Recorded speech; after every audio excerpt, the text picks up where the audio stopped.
পড়লাম হারাম খাইলাম, নামাজ পড়লাম সুদের ব্যবসা করলাম, নামাজ পড়লাম ঘুষের ব্যবসা করলাম, নামাজ পড়লাম আরেকজনকে ওজনে কম দিলাম, নামাজ পড়লাম মায়ের দিলে আঘাত করলাম, নামাজ পড়লাম বাবার দিলে আঘাত দিলাম, নামাজ পড়লাম আরেকজনকে ঠকাইলাম, আরেকজনের ক্ষেতের লাল কাঠটা নিজের ক্ষেতে ঢুকাইলাম। বলুন ওই নামাজ দিয়া কি আল্লাহর সন্তুষ্টি হবে? এই নামাজ দিয়ে আল্লাহর সন্তুষ্টি হবে না। নামাজের মুসল্লায় যখন দাঁড়িয়ে যাবেন মনে রাখবেন যে আমি দাঁড়িয়ে আছি ফুলসিরাতের পুলের উপরে, দাঁড়াইও আমার আপনার মরণ হতে পারে। আজরাইল আসিয়া প্রাণ করিব হরণ, হায় গো আজরাইল আসিয়া প্রাণ করিব হরণ। আরে নিজ গুণে সাহেব আল্লাহ করবা নিবারণ, আমার উপায় কি তখন আমার আল্লাহ নিরঞ্জন, না জানি কে হালে আমার হইব মরণ। বাজানো মরণ যে কোন জায়গায় হয় কখন হয় এর নির্দিষ্ট কোনো গ্যারান্টি নাই। নামাজে দাঁড়িয়েছি আল্লাহর সঙ্গে দিদার করব, ওই মুহূর্ত মৃত্যুর ফেরেশতা চলে আসতে পারে, ঠিক না বেঠিক? এই জন্য এটা মনে রাখতে হবে, পিছনে দাঁড়িয়ে আছে আজরাইল, ডানে আছে জান্নাত, বামে আছে জাহান্নাম। পাঁচটা জিনিস দিয়ানে খেয়ালে রাইখা যেই মুসল্লি নামাজে দাঁড়াইবে, নামাজে দাঁড়ানো অবস্থায় ওই মুসল্লিকে কখনো শয়তান গ্রাস করবে না। এই জন্য নামাজের মধ্যে দাঁড়াইয়া মুসল্লি যতক্ষণ কেরাত শরীফ পাঠ করবে, নামাজে দাঁড়াইয়া মুসল্লি যতক্ষণ কেরাত পাঠ করবে মনে করবেন মৌলার সাথে বান্দার কথাবার্তা চলতেছে। সুবহানাল্লাহ কোন? সুবহানাল্লাহ। কারণ কোরআন বাণী কার? আল্লাহ। কোরআন কার বাণী? আল্লাহ, আল্লাহর বাণী। আল্লাহ রাব্বুল আলামিন ফেরেশতা জিবরাইল আলাইহিস সালামের মাধ্যমে আমার দয়াল নবীর উপর এই আয়াতগুলো অবতীর্ণ করে 30 পারা কোরআনকে পরিপূর্ণ করেছেন, যেটা হচ্ছে মানব জাতির উত্তম সংবিধান। কথা কোন ঠিক কিনা? দয়াল নবীর উপর এই কোরআন অবতীর্ণ করার কারণে আল্লাহ তাআলা এই কোরআন নিয়ে বিশ্ববাসীর সঙ্গে চ্যালেঞ্জ করে বলেন, যালিকাল কিতাবুল লা রাইবা ফি, এটা এমন একটা কিতাব যেই কিতাবের মধ্যে বিন্দু মাত্র সন্দেহের কোনো অবকাশ নাই। নাকি আছে? অথচ দেখেন আল্লাহ তাআলা ইচ্ছে করলে বাইবেল নিয়ে চ্যালেঞ্জ করতে পারতেন, ইনজিল নিয়ে চ্যালেঞ্জ করতে পারতেন। কথা কোন ঠিক না? আল্লাহ তাআলা অন্য কোনো কিতাব নিয়ে চ্যালেঞ্জ করেন নাই, একমাত্র মহাগ্রন্থ আল কোরআন নিয়ে বিশ্ববাসীর সঙ্গে চ্যালেঞ্জ ছুড়ে বলেছেন এটা এমনই একটি কিতাব, যালিকাল কিতাবুল লা রাইবা ফি, যেই কিতাবের মধ্যে বিন্দু মাত্র সন্দেহের কোনো অবকাশ নাই। আমার বাবাজিরা, আজকে জিনার স্মরণে কনফারেন্স, ইমামে আজমের জীবনী পড়ে দেখবেন তিনি তাহাজ্জুদের নামাজটা কাজা না হওয়ার জন্য, তাহাজ্জুদের নামাজটা কাজা না হওয়ার জন্য ইমামে আজম তিনি এশারের ওয়াক্তের ওযু দিয়া ফজর পর্যন্ত ইবাদত করছেন একটানা 40টা বৎসর। আজকে যার স্মরণে আমরা কনফারেন্স দিয়েছি ইমামে আজম আবু হানিফা রাদিয়াল্লাহু তাআলা আনহু, যিনি এমনই একজন ব্যক্তি ছিলেন এশারের ওয়াক্তের ওযু দিয়ে ফজর পর্যন্ত ইবাদত করছেন একটানা 40 বছর। সুবহানাল্লাহ। কয় বছর? 40 বছর। আজকে দেখা যায় এই ইমামে আজমের বিরুদ্ধে কিছু বাতিল আকীদা এজিদের গোষ্ঠী আছে, ষড়যন্ত্র করে যেগুলোকে লামাযহাবি বলা হয়। কথা কোন ঠিক না বেঠিক? খারিজি যেগুলোকে বলা হয়, যেগুলোকে আমরা আহলে খবিস বলি, এরা দেখবেন খালি সহিহ হাদিস মারায়। ঠিক না বেঠিক? অথচ তারা ইমাম বুখারীকে মানে, ইমাম বুখারীর দাদা উস্তাদ হচ্ছেন ইমামে আজম। সুবহানাল্লাহ কোন? সুবহানাল্লাহ। ইমাম বুখারীরও উস্তাদের উস্তাদ হলেন ইমামে আজম, যাকে জীবনে কোনোদিন একটা প্রশ্ন করে কেউ আটকাতে পারে নাই। তিনি কেমন ইমাম ছিলেন ভাইয়ার আমার, তিনি এমন ভাবে রেওয়াজত বন্দেগী করেছেন, প্রত্যেকটা মাসলা মাসাইলের সুষ্ঠু সমাধান দিয়েছেন, এমন কোনো ব্যক্তি নাই ওনাকে প্রশ্ন করে আটকাতে পারে। সুবহানাল্লাহ কোন? যেই কোনো মাসালার জন্য যারা যাইতো এরা ইমামে আজমের কাছে চলে যেত সমাধানের জন্য। তখনকার জামানায় কিছু কিছু ওই যে টেটনা মৌলবী যাদের বলা হয়, কিছু কিছু টেটনা মৌলবী কয় ইলারে কোনো প্রশ্ন করে আটকানো যায় না, আজগা এমন এক প্রশ্ন করমু দিহি ইমামে আজমে কেমনে উত্তরটা দেয়, আবু হানিফা উত্তর দে কেমনে আজকে দেখবো। তখন কয় প্রশ্নটা কিতা?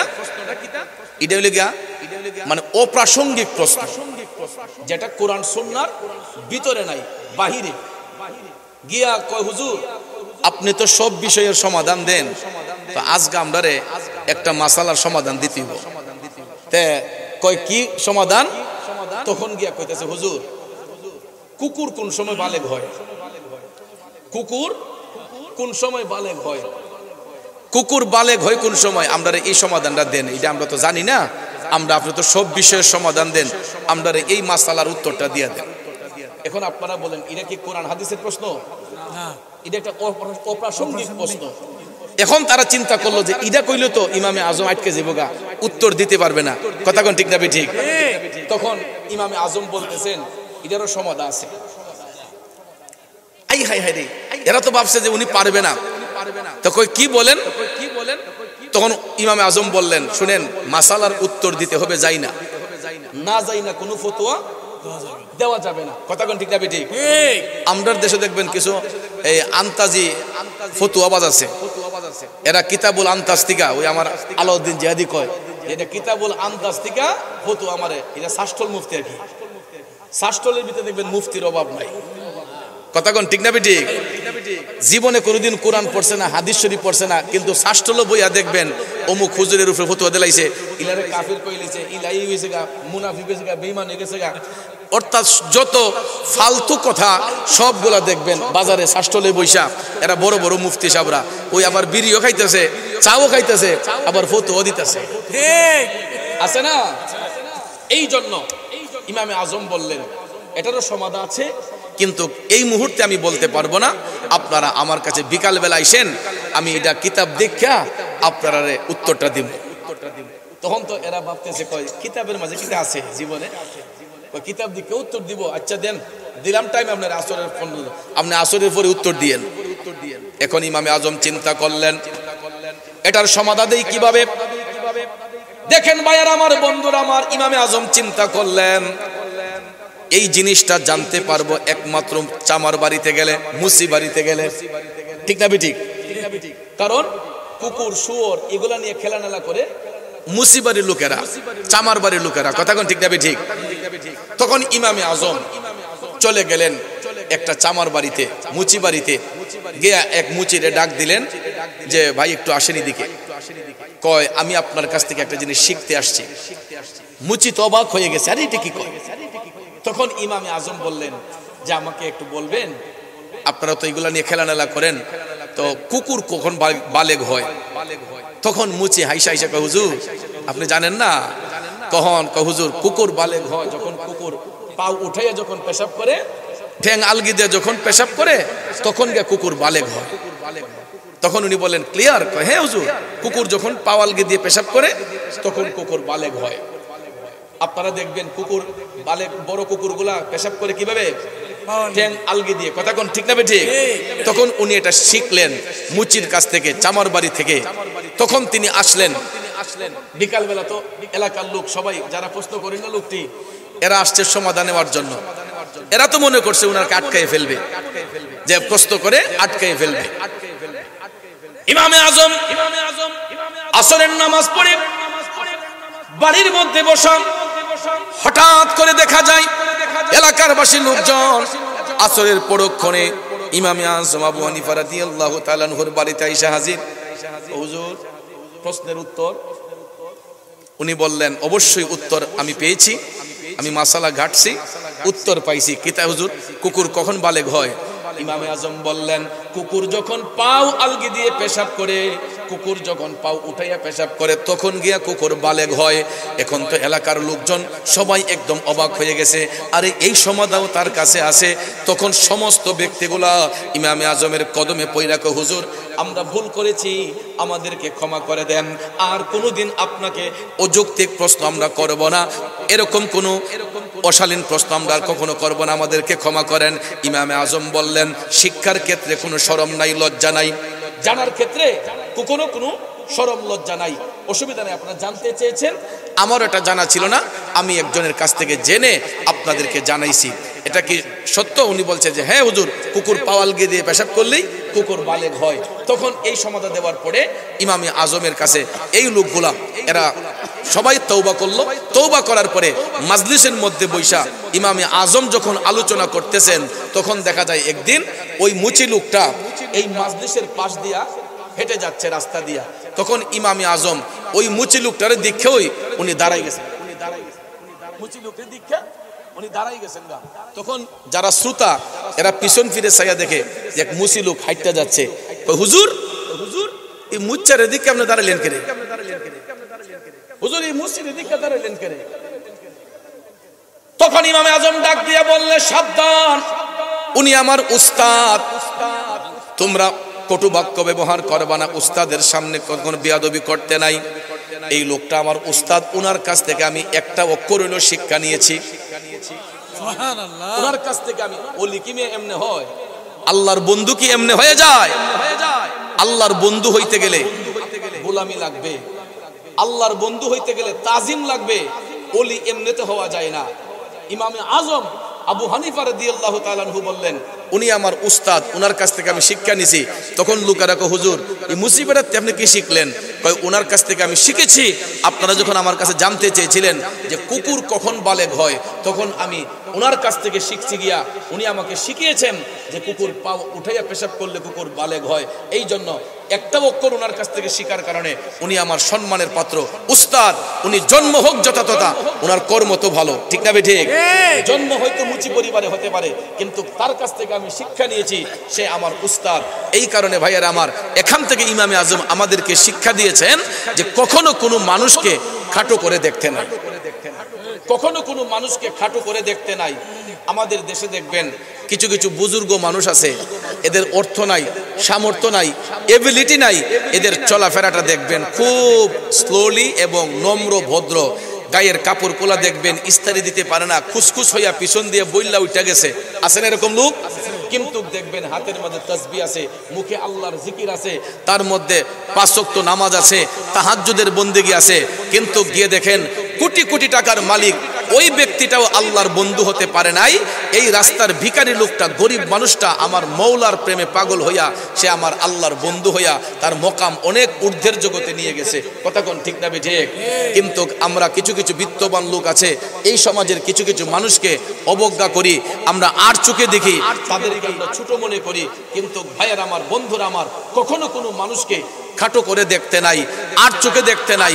কারণ পৃথিবীর কোনো মানুষ সাধারণ না, প্রত্যেকটা মানুষ অসাধারণ। পৃথিবীর কোনো মানুষ সাধারণ না, প্রত্যেকটা মানুষ অসাধারণ।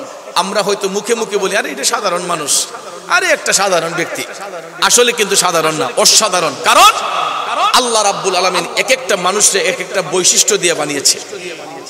আমার মধ্যে যেই গুণ আছে আপনার মাঝে নাই, আপনার মাঝে যেই গুণ আছে আমার মধ্যে নাই। অনেক সময় আমি ভাবি, আহারে এই যে দিনমজুর ভাইয়েরা 1 মণ 1.5 মণ না জিনিসটা মাথার মাঝে লইয়া, আমি দেখি এরা অনেক দূর হাইটা চলে যায়। মাটি কাটুন না ভাইগুলা, মাটির বোঝাটা মাথার মধ্যে নিয়া দেখা যায় এই যে একটা উড়ানোতে শত শত উড়া মাটি মাথার মধ্যে নিয়া দেখা যায় এরা বিভিন্ন পুকুর পাড়ে বিভিন্ন ভিটের মধ্যে নিয়ে ফালাইতেছে। আমি চিন্তা করি, আহারে আমি যদি 5টা কূপ দেই মাটির মাঝে, আমার কলজা সেবা লাগে দেবো। কিন্তু এই মানুষগুলা কতগুলা কুবাইয়া মাটিগুলারে এক জায়গা থেকে আরেক জায়গায় রাস্তাতে মাথার মধ্যে বহন করে নিতেছে। কিন্তু ভাইয়ার আমার, আবার চিন্তা করি না, আল্লাহ তাআলা হয়তো এই কাজের জন্য এই লোকটারে সিলেক্ট করেছেন, ঠিক না ঠিক? আবার ওই মাটি কাটুন না লোকটা আইসা, আমি যেরকম পাবলিক প্লেসে কথা বলতেছি 1 ঘন্টা 2 ঘন্টা কথা বলার মতো এবিলিটি, যোগ্যতা তার হয় নাই। কিন্তু আল্লাহ তাআলা এইখানে আমাকে নিয়োজিত করেছেন, আল্লাহ তাআলা তাকে ওইখানে নিয়োজিত করেছেন। কাউকে আল্লাহ ইমামতিতে রেখেছেন, কাউকে ব্যবসার মধ্যে রেখেছেন। একজন ব্যবসা করবে, একজন চাকরি করবে, একজন ওয়াজ করবে, একজন মাটি কাটবে।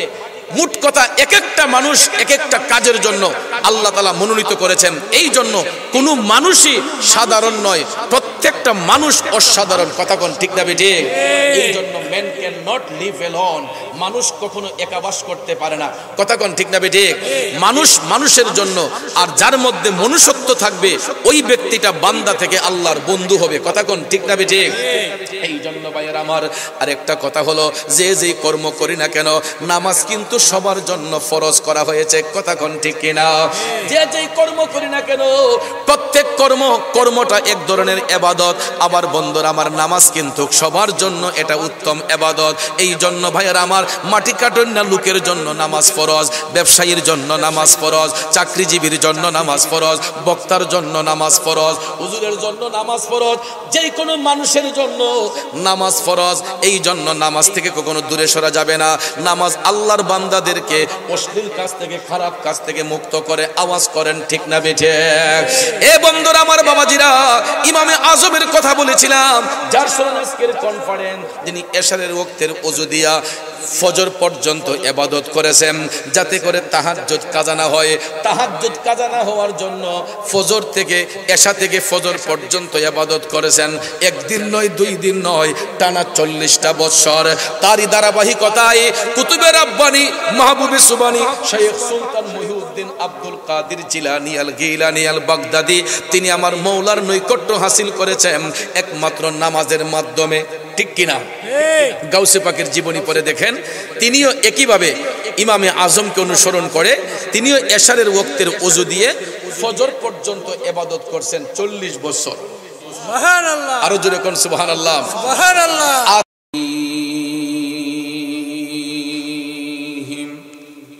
উপস্থিত ঐতিহ্যবাহী তন্তর ইমাম হুসাইন রাদিয়াল্লাহু তাআলা আনহু গাউসিয়া, নূরিয়া, হিফজখানা ও এতিমখানা, তন্তর মা ফাতেমা রাদিয়াল্লাহু তাআলা আনহা বাগে নূরি মহিলা হিফজখানা মাদ্রাসার উদ্যোগী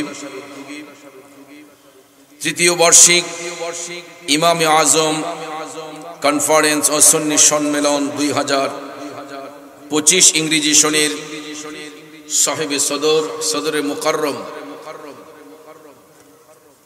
উপমহাদেশের প্রখ্যাত আলেমী দ্বীন, সুন্নিয়ত প্রতিষ্ঠায় নিবেদিত প্রাণ, পীরে তরিকত, রাহনুমায়ে শরীয়ত,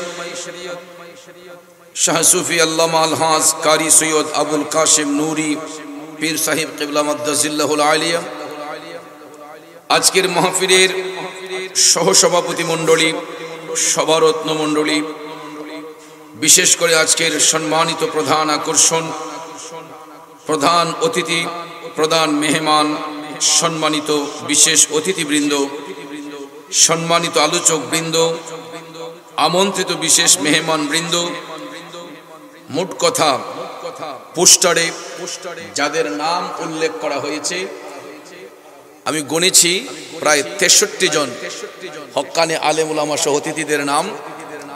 একাধিক নাম থাকার কারণে সবার নাম উল্লেখ করতে না পারলেও সবার প্রতি আমার আন্তরিক স্নেহ, শ্রদ্ধা, ভালোবাসা রইল। মঞ্চ উপবিষ্ট তন্তর বাজারের স্বনামধন্য ব্যবসায়ী এবং তন্তর বাজার কমিটির অন্যতম সভাপতি আমার শ্রদ্ধেয় বড় ভাই জনাব লোকমান হোসেন খন্দকার সাহিব সহ ওলামায়ে আহলে সুন্নাত, আমার শ্রদ্ধেয় মুরব্বিয়ানে কেরাম, যুবক ভাইয়েরা, পর্দানশীন মা বোনেরা, সবার প্রতি আন্তরিক সালাম, আসসালামু আলাইকুম ওয়া রাহমাতুল্লাহি ওয়া বারাকাতুহু। জিনার মাধ্যমে আমি দাওয়াত কবুল করেছি। আজকের যিনি আহ্বায়ক, সুন্নিয়তের রতন্দ্র প্রহরী, আমার স্নেহাস্পদ পীরজাদা খাজা মুফতি সৈয়দ বাকিবিল্লাহ নুরি সাহেবকে শুরুতেই মুবারকবাদ জানাই। এত সুন্দর একটা আয়োজন সবার সহযোগিতায় করার জন্য আল্লাহ পাক তাআলার হায়াত ইলমে বরকত দান করুক, সকলে বলি আমিন।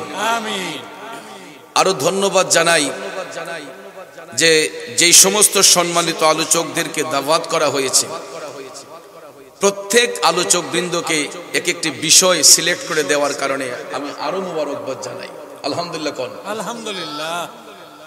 এটাই হলো জ্ঞানী লোকের বৈশিষ্ট্য। আলোচক দাওয়াত করার সাথে সাথে একটা বিষয় সিলেক্ট করে দিলে বক্তার যেমন উপকার হয়, শ্রোতাদের উপকার হয়।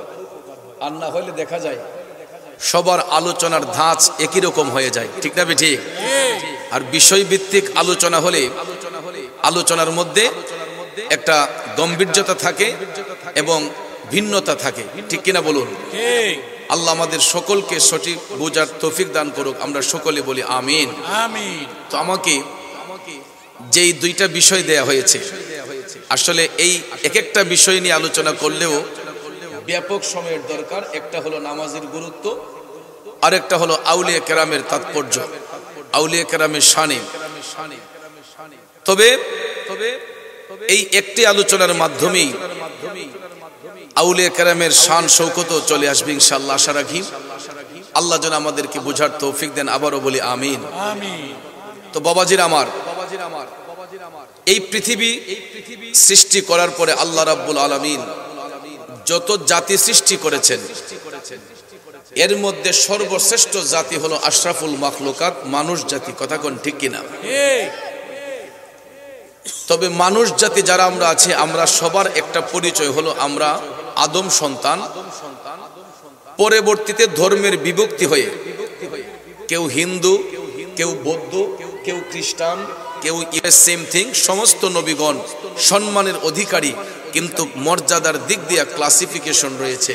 কারণ কেউ হয়েছেন কালিমুল্লাহ, কেউ খালিলুল্লাহ, কেউ রুহুল্লাহ, কেউ জাবিউল্লাহ, কেউ সফিউল্লাহ, আমাদের নবী হাবিবুল্লাহ। জোরে কোন সুবহানাল্লাহ। প্রত্যেকটা শব্দের একটাই অর্থ হলো আল্লাহর বন্ধু।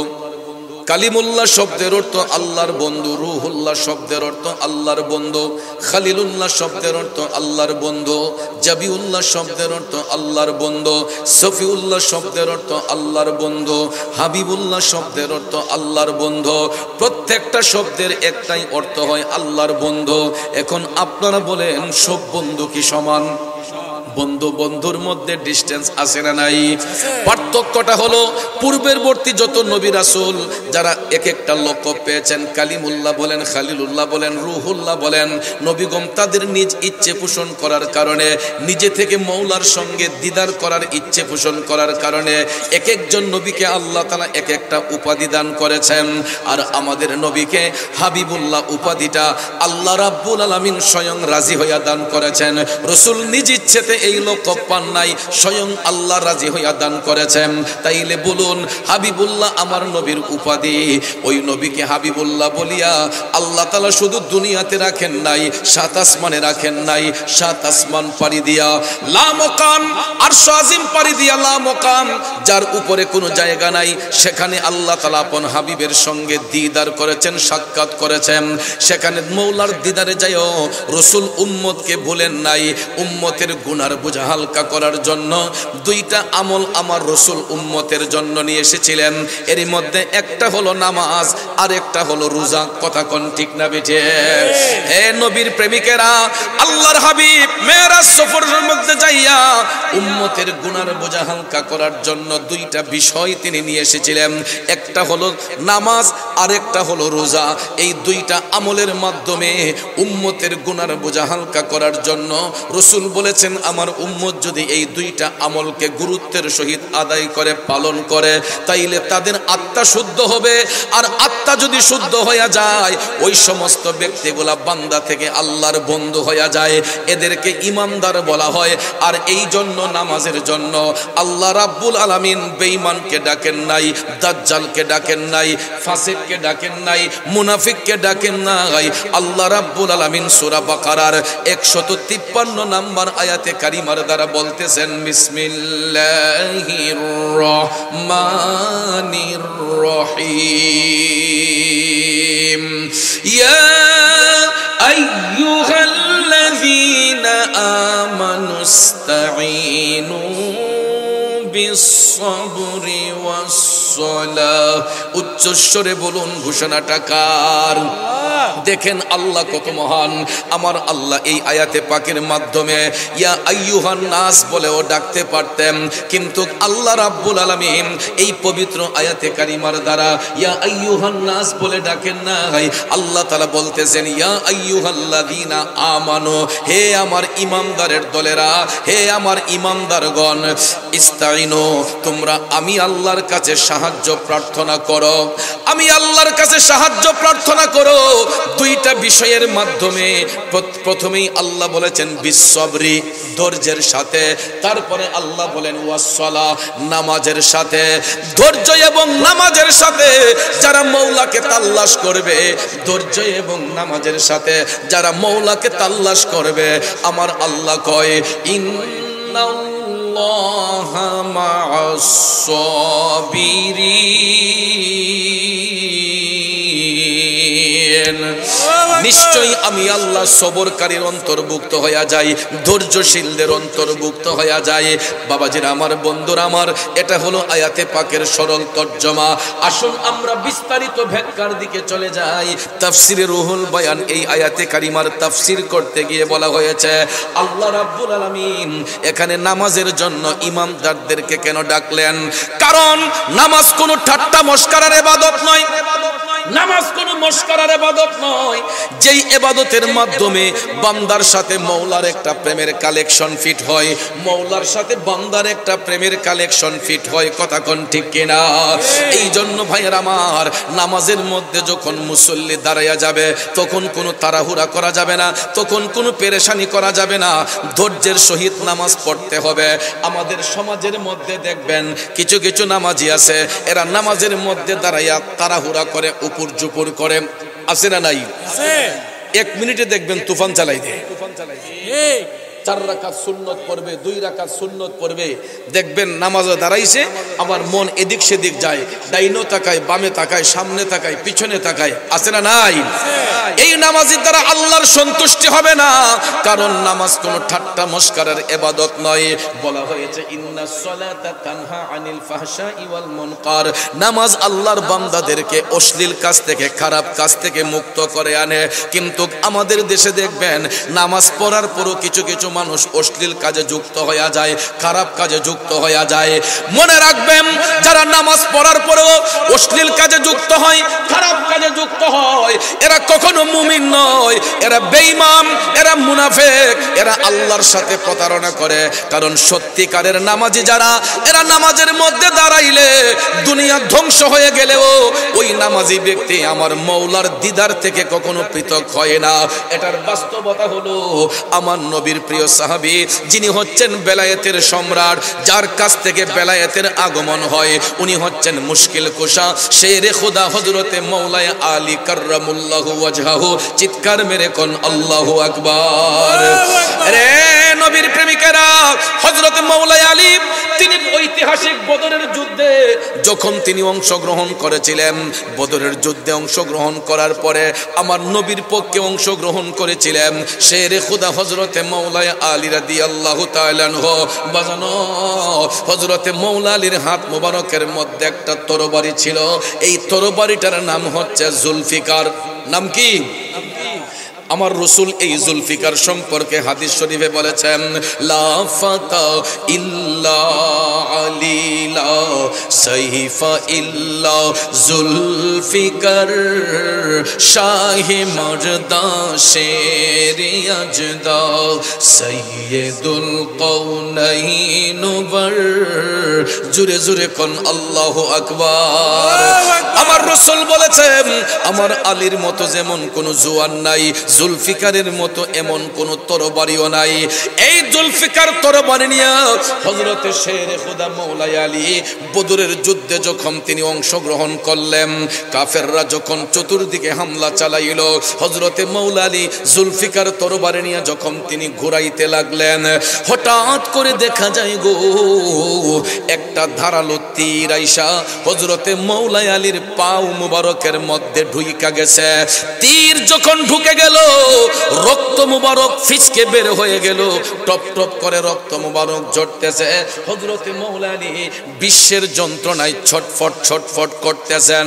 কারণ ভাইয়ের আমার, তীরের মাথাটা কিন্তু ত্রিভুজের মতো, এটা ঢুকতে গেলে সহজে ঢুকে, বের করতে হলে অপারেশন লাগে, ঠিক না?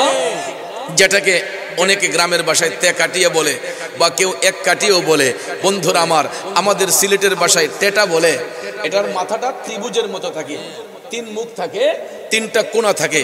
এটা ঢুকতে গেলে সহজে ঢুকে যায়, কিন্তু বের করতে গেলে এটা অপারেশন ছাড়া বের করা সম্ভব হয় না, ঠিক কিনা কম? মাওলা আলীর পাও মুবারকের মধ্যে এই তীর যখন ঢুকে গেল, রক্ত মুবারক গুলা টপ টপ করে পড়তেছে। মৌলা আলী বিশ্বের যন্ত্রণায় ছটফট ছটফট করতেছে।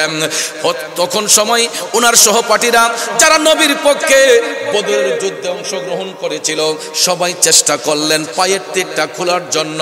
হযরতে আলী বললেন, না, এখন তোমরা আমার পায়ের তীরটা খোলো না, আমার কাছে লাগতেছে যেন পৃথিবীটা কিয়ামত হইয়া যাচ্ছে।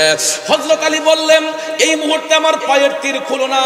তখন সহপাঠীরা ডাক দিয়া কয়, হুজুর, যদি আপনার পায়ের তীর খোলা না হয় আপনার ব্যথা তো কমবে না, আরো বেড়ে যাবে। হযরত আলী তখন বললেন, তোমরা একটা সুযোগে আমার পায়ের তীরটা খুলতে পারবা, এখন না খুইলো তোমরা ওই সময়টা খুইলো। আমি আলী যখন নামাজের মধ্যে দাঁড়াইয়া আমার মৌলার সাথে যখন দিদার করব, সাক্ষাৎ করব, আমি আলী যখন নামাজের মধ্যে দাঁড়াইয়া আমার মৌলার দিদারে চলে যাব রে, ওই মুহূর্তে তোমরা আমার পায়ের তীরটা টান দিয়া খুইলো। জুড়ে কি আল্লাহু আকবার বলবেন না? এই জন্য কবি বলেছেন, নামাজ পড়ো রে গহীনে ডুবিয়া, নামাজ পড়ো পঞ্চয়াত্মা মুক্তা দিয়া, জ্ঞানীমান সাজাইও রে গহীনে ডুবিয়া, নামাজ পড়ো, নামাজ পড়ো রে গহীনে ডুবিয়া, নামাজ পড়ো। ঠিক কিনা বলেন? নামাজ শুধু পড়লেই হবে না, যদি নামাজটা নামাজের মতো না হয়।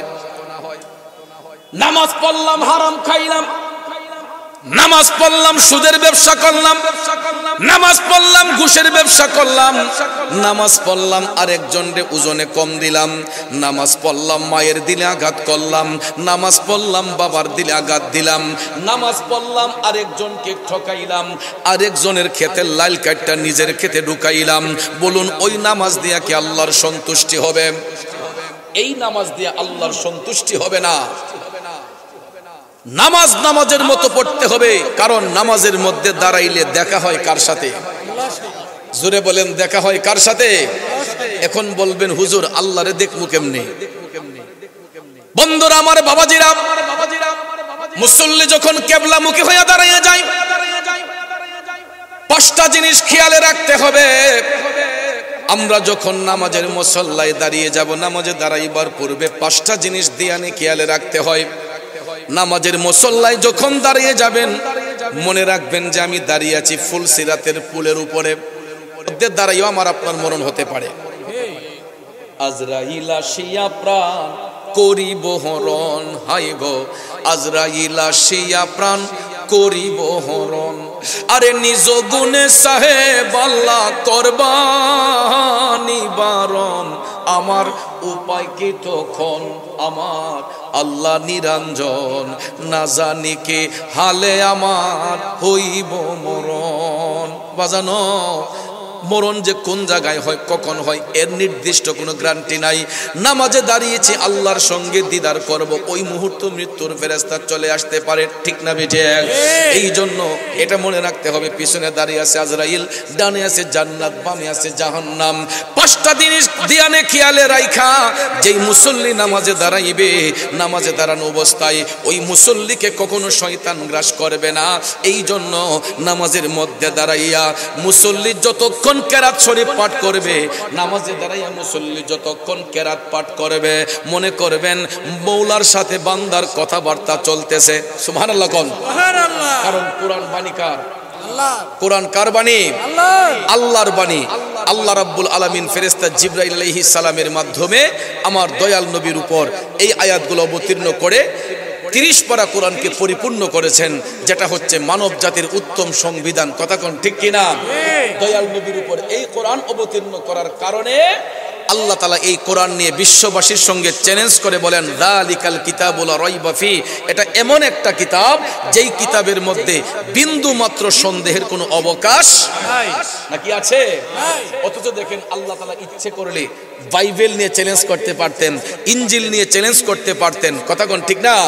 আল্লাহ তাআলা অন্য কোনো কিতাব নিয়ে চ্যালেঞ্জ করেন নাই, একমাত্র মহাগ্রন্থ আল কোরআন নিয়ে বিশ্ববাসীর সঙ্গে চ্যালেঞ্জ ছুড়ে বলেছেন, এটা এমনই একটি কিতাব, যালিকাল কিতাবুল লা রাইবা ফি, যেই কিতাবের মধ্যে বিন্দু মাত্র সন্দেহের কোনো অবকাশ।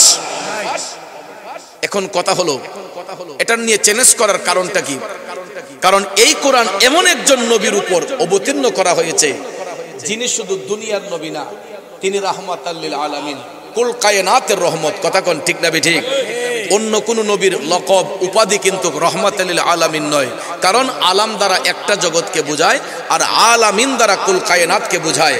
তো আমার রাসূল শুধু একটা জগতের জন্য রহমত নয়, যেখানে আল্লাহ রাব্বুল আলামিন সেখানে আমার নবী রাহমাতাল লিল আলামিন। আল্লাহ গোটা জাহানের পালন কর্তা, আমার রাসূল গোটা জাহানের রহমত।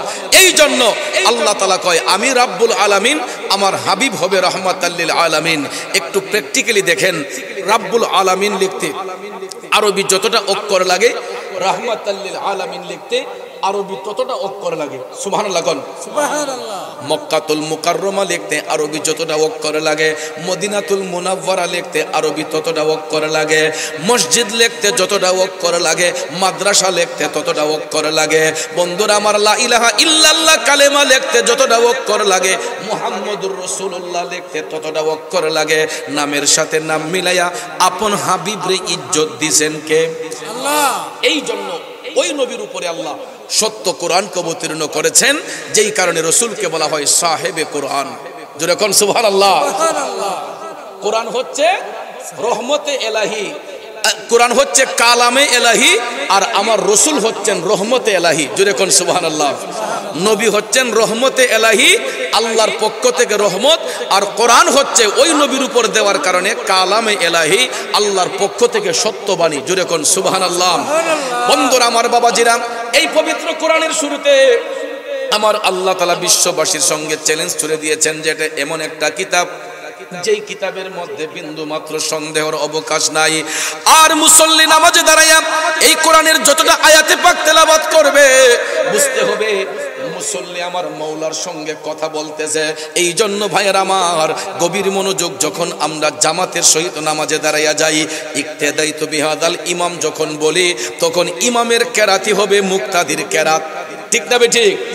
আমরা কেরাত পাঠ করতে হবে না, আমরা যে শুনতেছি, তখন আমাদের ইমাম সাহেব যে কেরাত পাঠ করতেছেন, উনি পাঠ করে যেই সওয়াব, আমরা যে শুনুন না, আমাদের একই সওয়াব। কারণ আপনারা নামাজের গুরুত্ব এবং ফজিলত নিয়ে আলোচনা যদি করতে যান, দেখবেন এটার ফজিলত পাবেন। যারা জামাতের সহিত নামাজ পড়বেন, যখন ইমামের পিছনে ইক্তেদা করে নামাজ পড়বেন, ইক্তেদাইতু বিহাদাল ইমাম যখন বলে ফেলবেন, তখন কিন্তু আর মুসল্লির কেরাত পড়তে হয় না। ইমাম সাহেব যেই কেরাত পড়বেন, মুসল্লিরা পিছনে তাইকা যেটা শুনবে, ইমামের কেরাতই হবে মুক্তাদির কেরাত। এই জন্য ভাইয়ের আমার, ইমাম এবং মুসল্লি মিলিয়া জামাতের সহিত যদিও নামাজে দাঁড়াইয়া যায়, নামাজের আয়াত যতগুলা পাঠ করা হয়, কেরাত আয়াত কোরআনের যতটা আয়াত পাঠ করা হয় নামাজে দাঁড়াইয়া, ইমাম সাহেব হুজুর যতটা আয়াতে কারিমা তেলাওয়াত করেন, বুঝতে হবে মওলার সাথে বান্দার কথাবার্তা চলতেছে। কিন্তু দেখবেন আমাদের সমাজে কিছু কিছু ঠেটনা মুসল্লি আছে, ইমাম সাহেব হুজুর যদি কেরাত একটু লম্বা পড়ে, নামাজ শেষ করিয়া কয়, হুজুর হুজুর বাইটটা করে ফোরন জানা আসেনি? ইমাম সাহেব যদি একটু লম্বা কেরাত পড়ে, পিছনে পরে নামাজ শেষ করে আগে হুজুর এগিয়ে কয়, আজকা কিতা সারাটা কোরআন শরীফ পড়ে নিলেন নাকি? হুজুর আজকা কিতা মনে আছিল পুরা কোরআন শরীফ পড়ে নিবেন? এরকম কিছু জাহেল আছে কিনা বলেন? আরে বিয়াদব, তুমি যত বড় শিল্পপতি হও, যত বড় কোটিপতি হও, এই বিয়াদবি তোমাকে শিক্ষা দিল কে? নামাজের মধ্যে ইমাম সাহেব কোন ওয়াক্তের নামাজে কত রাকাত, কোন রাকাত কত রাকাত তেলাওয়াত করবেন, কয়টা আয়াত পাঠ করবেন, কতটুক লম্বা হবে, কতটুক বাড়তি হবে, আপনি বলার কে? যেহেতু আমি ইক্তেদাইতু বিহাদাল ইমাম বলে ফেললাম, ইমামের কেরাতি হবে, আমি মুক্তাদির কেরাত। কথা কোন ঠিক না বেঠে? এই জন্য বাবাজির আমার, নামাজ কোনো ঠাট্টা মস্করার ইবাদত নয়, নামাজের মাধ্যমে মওলার সাথে বান্দার কথাবার্তা হয়। এই জন্য হযরত আলী বললেন, তোমরা এখন আমার পায়ের তেরটা খুইল না, আমি আলী যখন নামাজের মধ্যে দাঁড়াইয়া আমার মওলার সঙ্গে যখন দিদারে চলে যাব, সাক্ষাতে চলে যাব, তখন তোমরা আমার পায়ের তেরটা টান দিয়া খুলবা। সত্যি সত্যি সত্যি হযরতে মওলা আলী তিনি যখন নামাজের মধ্যে দাঁড়াইলেন, নামাজের মধ্যে দাঁড়ানোর পরে ওনার সহপাঠীরা পায়ের তেরটা টান দিয়া খুললেন, অথচ হযরত আলী উফ শব্দটা পর্যন্ত ব্যবহার করলেন না। আল্লাহু আকবার। তিনি কেমন নামাজ পড়লেন? আমরা নামাজ পড়লে দেখবেন মোবাইল যদি ক্রিং ক্রিং করে বাজে, আমরা পকেট থেকে মোবাইল ডাইন না এটার আগে দেখে টিপ দিয়ে বন্ধ করি। সামনের মুসল্লি নামাজ কয় রাকাত পড়ছে পিছন থেকে আমরা হিসাব মিলাই, অথচ আমি নিজেও নামাজে। আপনারা বলুন এটা কি নামাজ নাকি মস্কারা? এটা মস্কারা। কারণ মুসল্লি যখন নামাজে দাঁড়িয়ে যাবে, দুনিয়ার কোন সেন্স চিন্তা চেতনা তার মধ্যে থাকতে পারে না, কারণ সে মৌলার দিদারে চলে গেছে। কার দিদারে? মৌলার। এই জন্য ভাইয়ার আমার, নামাজ কোনো ঠাট্টা মস্কারার ইবাদত নয়। ইন্নাস সালাতা তানহা আনিল ফাহশাই ওয়াল মুনকার। নামাজ আল্লাহর বান্দাদেরকে অশ্লীল কাজ থেকে, বেহায়াপনা থেকে, খারাপ কাজ থেকে মুক্ত করে নিয়ে আসে। এই জন্য সাহাবায়ে কেরাম তারা যখন নামাজ পড়তেন সব সময় তারা একাগ্র চিত্তে মৌলার সঙ্গে প্রেমের কালেকশন ফিট করতেন নামাজের মাধ্যমে। আবু বকর সিদ্দিক রাদিয়াল্লাহু তাআলা আনহু বলেন, হযরতে ফারুক আযম বলেন, হযরতে শেরে খোদা মওলা আলী বলেন, উসমান যুন্নুরাইন রাদিয়াল্লাহু তাআলা আনহু বলেন, এরকম সমস্ত সাহাবায়ে আজমাইন, তবে তাবিঈন, আইম্মায়ে মুজতাহিদিন, খুলাফায়ে রাশিদিন, ওলি আব্দাল গাউস কুতুব, অদ্যাবধি পর্যন্ত যত নেককার আত্মা হচ্ছেন তারা মওলার নৈকট্য হাসিল করেছেন। ইশকে মুস্তাফার প্রেম অন্তরে নিয়া নামাজের মাধ্যমে তারা মওলার অধিক কাছে গিয়েছেন। ঠিক না বেঠিক? তাই রাসূল খাজা গরিবে নওয়াজের জীবনী পড়ে দেখলাম, খাজা মঈনুদ্দিন চিশতি যখন মওলার ধ্যানে যাইতেন তিনি আগে উযু কইরেই নামাজ পড়তেন। এরকম প্রত্যেক ওলিদের জীবনী দেখবেন, নামাজ ছাড়া কোন আল্লাহর ওলি মওলার নৈকট্য হাসিল করতে পারেন নাই। ঠিক না বেঠিক? নামাজ শব্দের অর্থ মওলার শরণ। নামাজ এটা ফার্সি শব্দ, কোরআনে আসছে উল্লেখ সালাত। আল্লাহ বলেছেন যে ইস্তাইনু বিস সবরি ওয়াস সালাহ, ধৈর্য এবং সালাতের মাধ্যমে তোমরা আল্লাহকে তাল্লাশ করো, আল্লাহর কাছে প্রার্থনা করো। তো সালাতের এক শব্দ জিকির, সালাতের এক শব্দ নামাজ, সালাতের এক শব্দ কায়েম, সালাতের এক শব্দ আদায় করা, সালাতের এক শব্দ হলো স্মরণ করা। কারে? কারে? এখন আল্লাহ কিন্তু বলে নাই তুমি এশা রক্ত এত রাকাত, মাগরিবের রক্ত এত রাকাত, আসর রক্ত এত রাকাত, যোহর রক্ত এত রাকাত, ফজর রক্ত এত রাকাত। এটা কি আল্লাহ বলছে? আল্লাহ শুধু সালাতের হুকুম দিয়েছেন, সালাত কিভাবে কায়েম করব এই শিক্ষা দিয়েছেন রাহমাতাল লিল। আমরা কত রাকাত ফরজ পড়ব, ওয়াজিব পড়ব, সুন্নত পড়ব, নফল পড়ব, মুস্তাহাব পড়ব, সালাতুল ইশরাক, সালাতুল তাহাজ্জুদ, সালাতুল হাজত, সালাতুল আওয়াবিন, এই নামাজগুলো কখন কোন সময় কিভাবে আদায় করব ওই শিক্ষা আমাদেরকে দয়াল নবীজি দিয়েছেন। ঠিক না বেঠিক? এই জন্য নবীজির মহব্বত অন্তরে নিয়ে আমরা সবাই মওলাকে স্মরণ করব, তাল্লাশ করব নামাজের মাধ্যমে। রাজি আছেন তো সবাই? ইনশাআল্লাহ। আল্লাহ যেন আমাদের সবাইকে 5 ওয়াক্ত নামাজ পড়ার তৌফিক দান করেন। আমরা সকলে বলি আমিন। আমরা যেন সত্যের পথে চলতে পারি, আল্লাহ যেন সেই তৌফিক দান করেন। সবাই বলি আমিন। আমার অগুচালু কথায় কারো মনে কষ্ট নিলে কষ্ট নেবেন না। সবাই ভালো থাকবেন, সুস্থ থাকবেন, 5 ওয়াক্ত নামাজ পড়বেন, হালাল রিজিক খাবেন, আর শেষ পর্যন্ত এই মাহফিলে বসবেন। আরো বিখ্যাত উলামায়ে কেরামগণ, দেশ বিখ্যাত উলামায়ে কেরামগণ আসবেন, তারা আলোচনা করবেন, শুনে তারপরে যাবেন। আমরা এখন এশারের আজান হবে, নামাজ হবে, তারপরে আবার ধারাবাহিকভাবে আলোচনা হবে। আমার আরো 2টা প্রোগ্রাম থাকাতে আমি বাদ মাগরিব এখানে সময় দিতে হচ্ছে, আমি চলে যাব এখন অনেক দূরে। সবাই দোয়া করবেন আল্লাহ যেন সুস্থতার নিয়ামত দান করেন। সবাই ভালো থাকবেন। আসসালামু আলাইকুম ওয়া রাহমাতুল্লাহি ওয়া বারাকাতুহু। মাশাআল্লাহ, আলহামদুলিল্লাহ। আজকের মাহফিলের সম্মানিত প্রধান বক্তা আল্লামা পীর মুফতি মনিরুল ইসলাম চৌধুরী মুরাদ হুজুরকে অত্র ইমাম আজম কনফারেন্স ও সুন্নি মহাসম্মেলন থেকে ধন্যবাদ জানাচ্ছি। আজকের মাহফিলে যিনি সম্মানিত বিশেষ আকর্ষণ, সুন্নি জামাতের কলম সম্রাট আল্লামা মুফতি শহীদুল্লাহ বাহাদুর, আমাদের মাহফিলের ইনশাআল্লাহ নামাজের সাথে সাথে উনি মাইক ধরবেন, উনি মাদ্রাসায় উপস্থান করছেন। এবং আজকের মাহফিলের যিনি সম্মানিত প্রধান আকর্ষণ পীরে তরিকত আল্লামা কাজী সিরাজুল আমিন রেজভী সুন্নি আল কাদরি হুজুর কেবলা কাছাকাছি চলে এসেছেন, আমাকে এই মুহূর্তে ফোন দিয়েছেন। সর্বোচ্চ আল্লাহ কবুল করুন। আল্লাহুম্মা আমিন। اللهم آمين. ربنا آتنا في الدنيا حسنة وفي الآخرة حسنة وقنا عذاب النار. رب ارحمهما كما ربياني صغيرا. মৌলাই করিম আজকের এই আজিমুশান তন্তরের ইমামে আজম কনফারেন্স ও সুন্নি মহাসম্মেলন আল্লাহ তা তুমি কবুল করে নাও। দেশ বিখ্যাত উলামায়ে কেরামগণ পীর মাশায়েখগণ আলোচনা করবেন, আল্লাহ তাদের এলিমের দরজাত বুলন্দ করো। বিশেষ করে আল্লাহ আজকের মাহফিলের আহ্বায়ক আমার ভাই পীরজাদা খাজা মুফতি সৈয়দ বাকিবিল্লাহ নুরি সাহেবের হায়াত ইলমের দরজাত বুলন্দ করো। আল্লাহ তন্তর বাজার কমিটির সভাপতি আমার শ্রদ্ধ বড় ভাই জনাব লোকমান হোসেন খন্দকার সাহেব দোয়া কামনা করেছেন, আল্লাহ ব্যবসা বাণিজ্য উন্নতি দাও, পরিবার ছেলেমেয়ের হায়াতে বরকত দাও। আমার সামনে ডাইনে বামে আল্লাহ যত উলামায়ে কেরাম আল্লাহ আশেক প্রেমিকরা রয়েছেন প্রত্যেকের হাতগুলো তুমি কবুল করে নাও। আল্লাহ আমার মিডিয়া কর্মী ভাইয়েরা অনেক দূর দূরান্ত থেকে আসছে, আল্লাহ আল্লাহ তাদেরকে সহি সালামতে সুস্থতার নিয়ামত দিয়ে বাড়িতে যাওয়ার তৌফিক দাও।